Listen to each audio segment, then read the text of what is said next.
Hey everyone, how are you all of you? So I hope you are all doing good.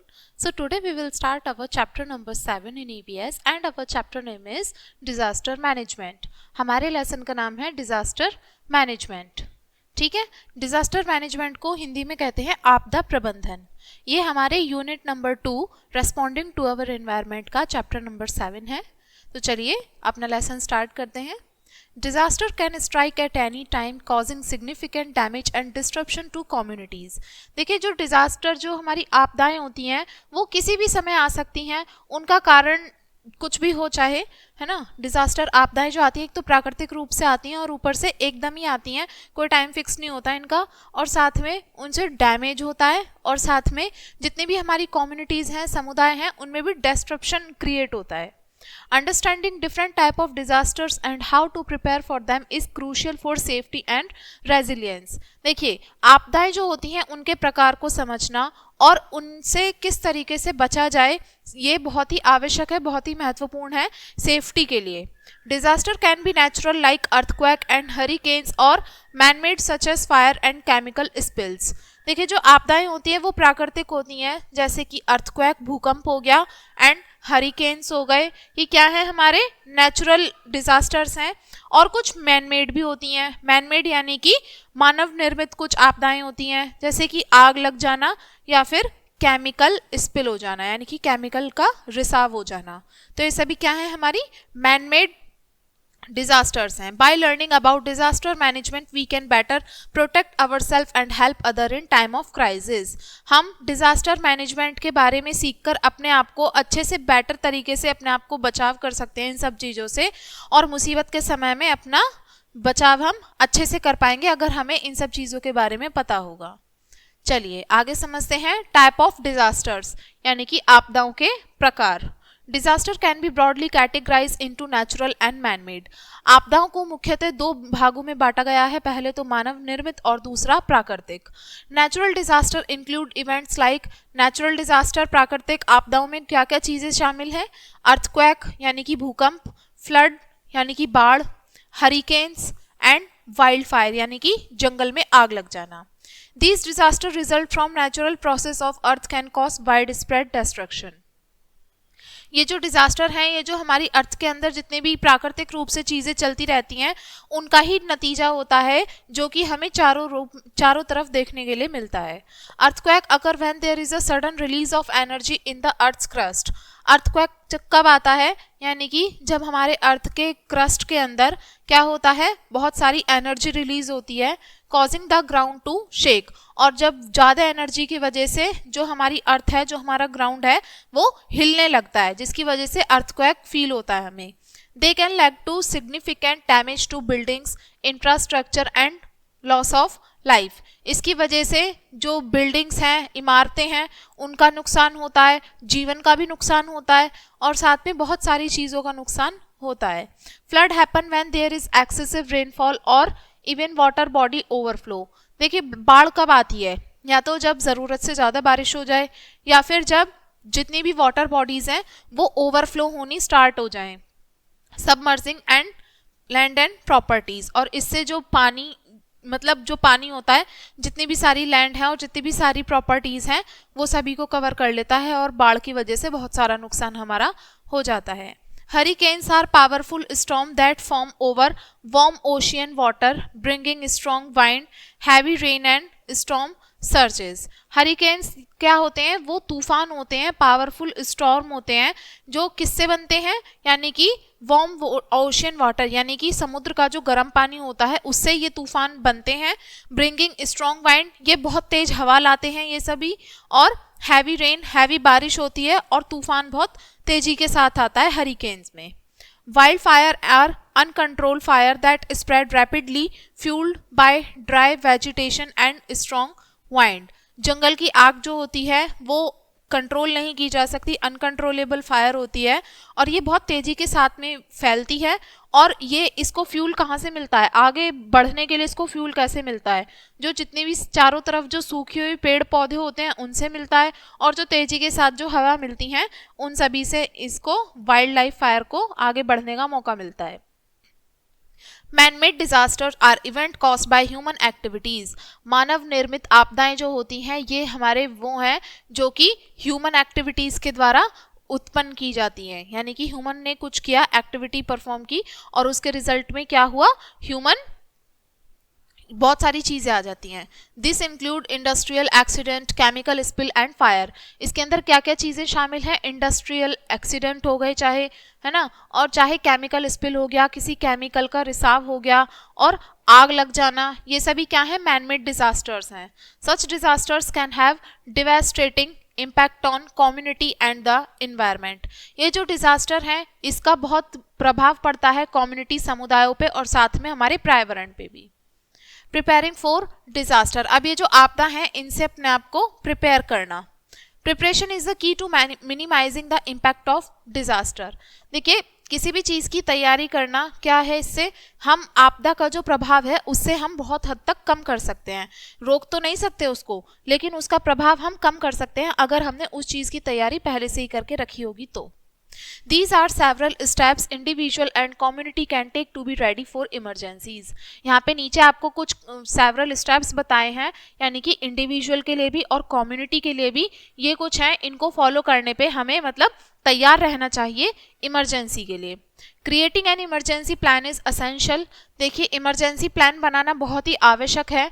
This plan should include evacuation routes, emergency contact number, और इस plan के अंदर क्या क्या include होना चाहिए, यानी कि जो हमारे शॉर्टकट जो रास्ते होते हैं ना वो इसमें इंक्लूड होने चाहिए। इमरजेंसी कॉन्टैक्ट नंबर इंक्लूड होना चाहिए and designated meeting place for family members, यानी कि एक ऐसा स्थान होना चाहिए जहां पर फैमिली मेंबर्स जाके मिल सके। It's important to practise this plan regularly to ensure everyone knows what to do in an emergency. और ये बहुत ही ज़रूरी है कि ये प्लान आपने बनाया है तो इसको फॉलो किया जाना चाहिए, रेगुलर प्रैक्टिस की जानी चाहिए, जिससे कि इमरजेंसी आने पे ये जो आपका प्लान होगा ये फॉलो आसानी से हर किसी के द्वारा किया जा सकेगा।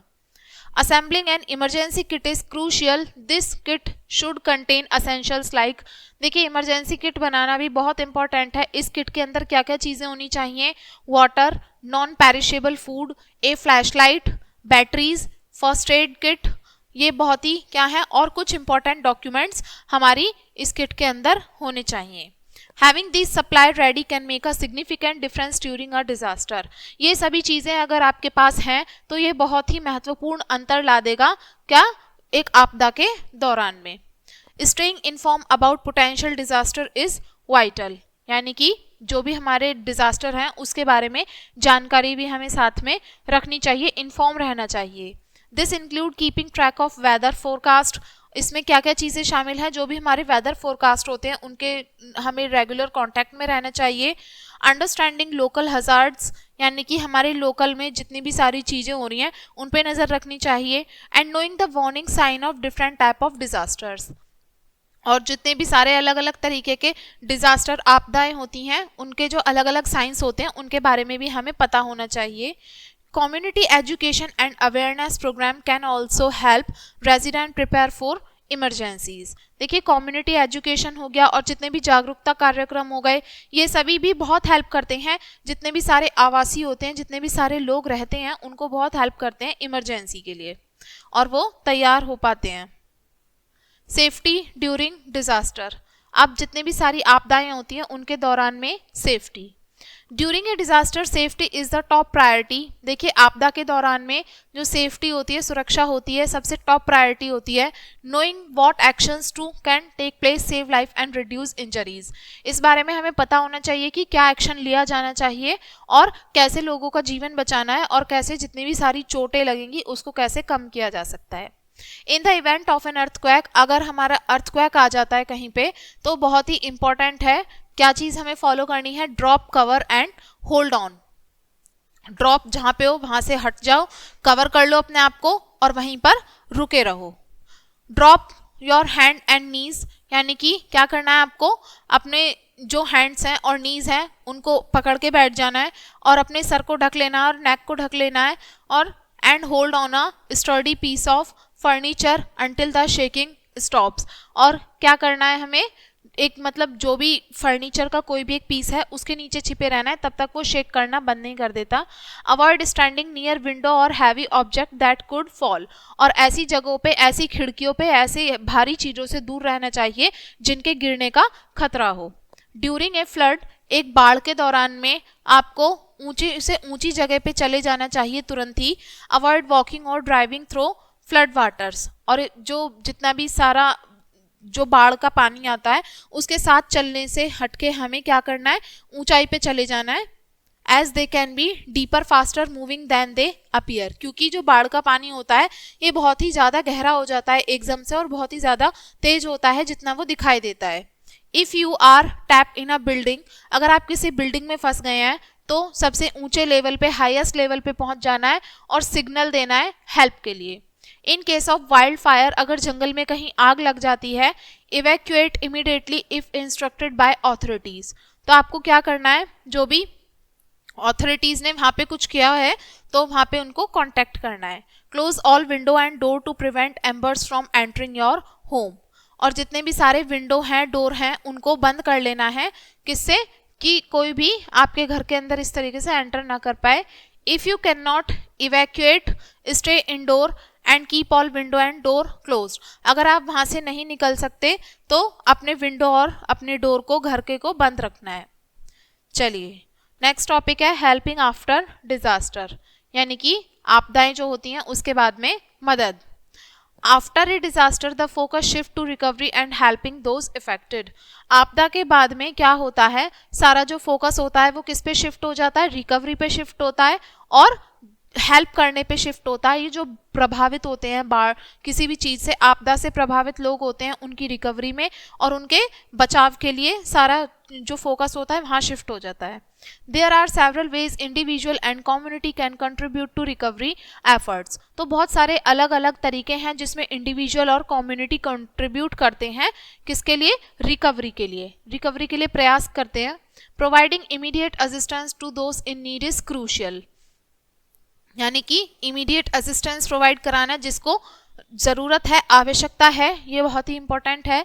This can include offering shelter, इसके अंदर क्या क्या चीज़ें इंक्लूड हैं, हमें शेल्टर यानी कि आवास जो है, रहना, घर, उसको हमें ऑफर करना है, और फूड हो गया, मेडिकल केयर हो गया, टू डिस्प्लेस इंडिविजुअल, और जो इंडिविजुअल्स हैं उनको वहाँ से विस्थापन करना है। Community center and relief organization often play a significant role in coordinating these efforts.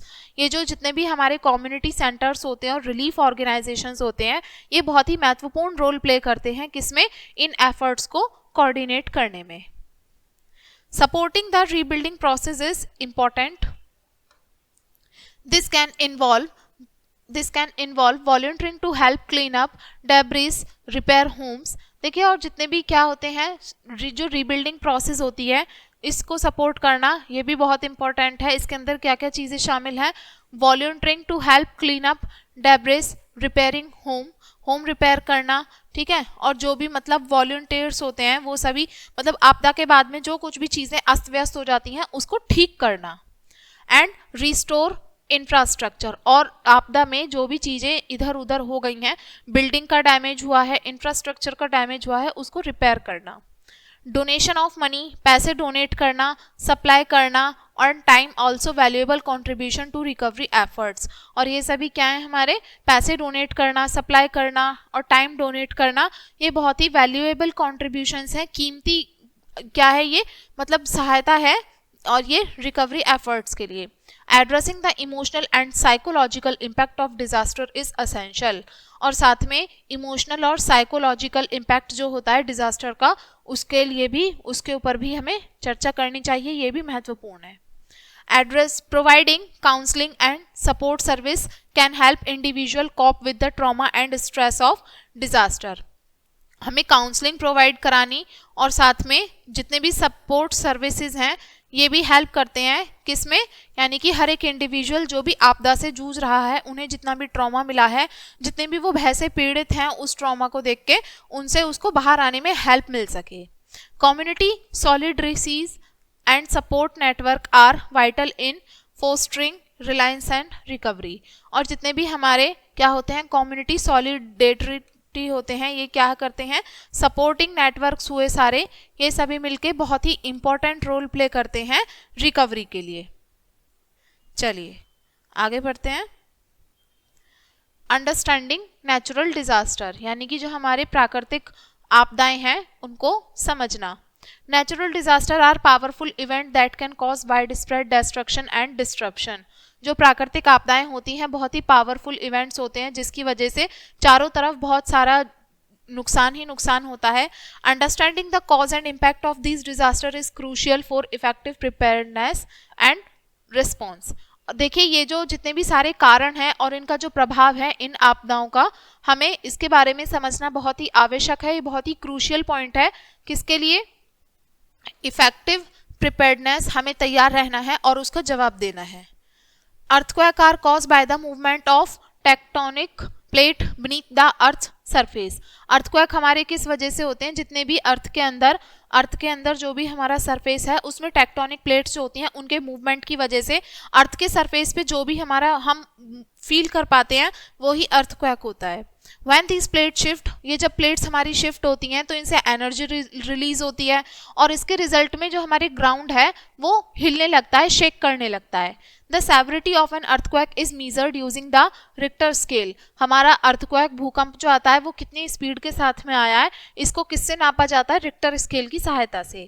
Flood occur when there is excessive rainfall और when river and lakes overflow. बाढ़ कब आती है, जब बहुत ज़्यादा अत्यधिक वर्षा होती है और जब बारिश की वजह से जो भी नदियां हैं और जो झीलें हैं वो ओवरफ्लो होने लगती हैं, तब बाढ़ का खतरा बढ़ जाता है। They can submerge land and property, जिनकी वजह से जो ज़मीन होती है और प्रॉपर्टीज़ होती हैं वो सभी इसके अंदर डूब जाती हैं और जिसकी वजह से जो घर हैं वो डैमेज हो जाते हैं, इंफ्रास्ट्रक्चर डैमेज होता है, फसलें बर्बाद हो जाती हैं बाढ़ की वजह से।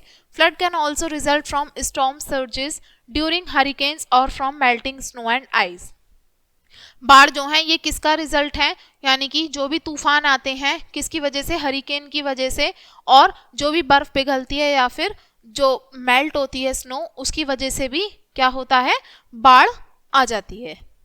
Hurricanes are also known as cyclone और typhoons are powerful storm that form over warm ocean waters. Hurricane को किस नाम से जाना जाता है, साइक्लोन या फिर टाइफून के नाम से भी जाना जाता है। ये बहुत ही पावरफुल स्टॉर्म तूफान होते हैं जो किसकी वजह से बॉर्न होते हैं, ये जो भी हमारा ओशियन है, ओशियन के वार्म वाटर की वजह से।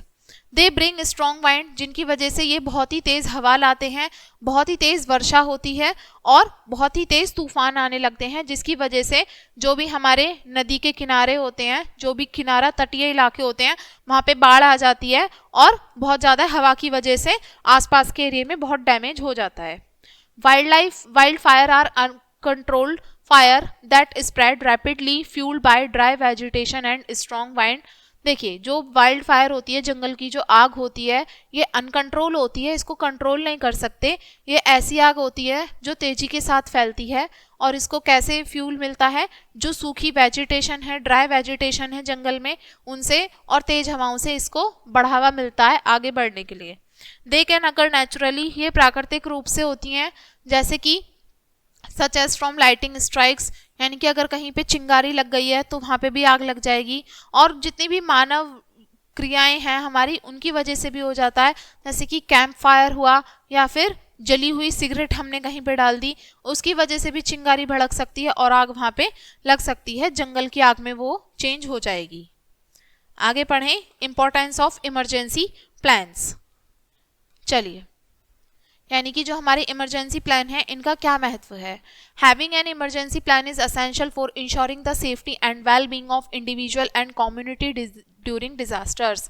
इमरजेंसी प्लान का होना बहुत ही आवश्यक है, ये इंश्योर करने के लिए जो भी लोग हैं उनकी सेफ्टी के लिए और लोगों की सेफ्टी के लिए, चाहे वो इंडिविजुअल की सेफ्टी हो चाहे वो कम्युनिटी की सेफ्टी हो, आपदा के दौरान में ऐसे प्लान का होना बहुत ही आवश्यक है।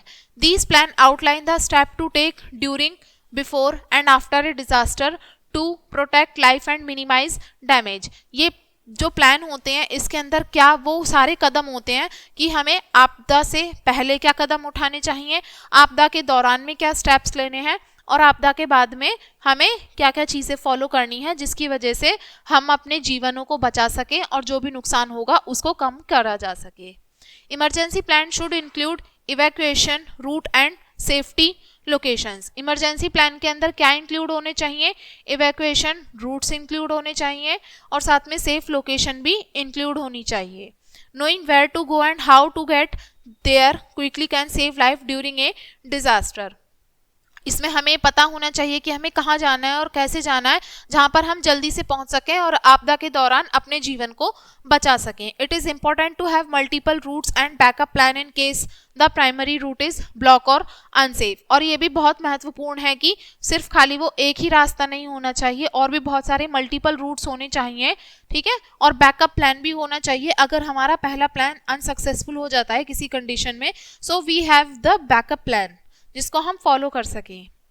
चलिए आगे समझते हैं। Communication is crucial during emergencies. Communication जो है बहुत ही क्रूशियल होती है, जटिल होती है इमरजेंसी के दौरान में। Emergency plan should include contact information for family members. Emergency plan के अंदर कॉन्टैक्ट इन्फॉर्मेशन होनी चाहिए हमारे फैमिली मेम्बर्स की, पड़ोसियों की और साथ में जितनी लोकल अथॉरिटीज़ हैं उनकी भी। Establishing a communication plan ensure that everyone know how to stay in touch and receive important updates। देखिए कम्युनिकेशन प्लान का मतलब ये है बनाने का कि हर किसी को पता होना चाहिए कि एक दूसरे के संपर्क में किस तरह रहा जाए और जितनी भी सारी इंपॉर्टेंट अपडेट्स हैं उनको कैसे रिसीव करा जाए। Emergency plan should address the specific need of individual and families. Emergency plan के अंदर हमें ये भी बताया जाना चाहिए कि जो भी इंडिविजुअल्स हैं और जो फैमिलीज हैं उनकी विशिष्ट आवश्यकताएं क्या हैं। This include consideration for pets, Elder family member and those with special need. इसके अंदर क्या क्या चीज़ें शामिल हैं, यानी कि पैट के लिए पालतू जानवर जो हैं वो, घर में जो बड़े सदस्य हैं वो, और साथ में जिनकी कुछ स्पेशल नीड है वो सभी भी उसके अंदर इंक्लूड होनी चाहिए। Having a comprehensive plan ensure that everyone is accounted for and has the resources they need। और ये जो भी कॉम्प्रिहेंसिव प्लान है ये इंश्योर करता है कि हर एक जो है हर किसी को ध्यान में रखकर वो प्लान बनाया गया है और जो भी रिसोर्सेज हैं उसमें वो सभी इंक्लूड है जिनकी आवश्यकता हमें है, ठीक है। तो ये था हमारा इमरजेंसी प्लान की इम्पोर्टेंस, यानी कि क्यों ज़रूरी है इमरजेंसी प्लान होना। चलिए ये था हमारा लेसन एंड आई होप आपको लेसन समझ में आ गया होगा। बहुत सारी चीज़ें हमने इस लेसन में डिस्कस की, ठीक है। तो वीडियो को यहीं पे एंड करेंगे इसी लेसन के साथ में एंड थैंक्स फॉर वॉचिंग।